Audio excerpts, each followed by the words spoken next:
Hi friends! Ayam kita menarige ay titi loy dere kawan.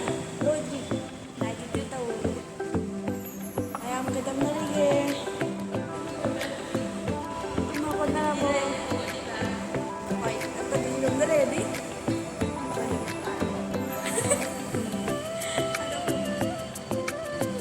Ayam ay natapos siya ba hospital ka wala ko po na amda.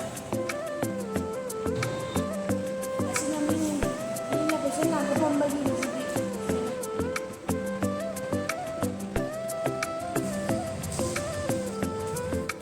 kasi ganun na emergency room is ada very easy. So emergency room. Kasi nung ba nagsila di sa garay na masada emergency. Nada na nila yusan na de. Kasi ganun na pharmacy na ya. Sige bahay na yan. Sige lagi. Sige nang tagpabing na yan sila na. Di hospital ka rin kapag kita mo. Sarap kami ko rin. Hospital ko yan. Kang ba mahal ka rin?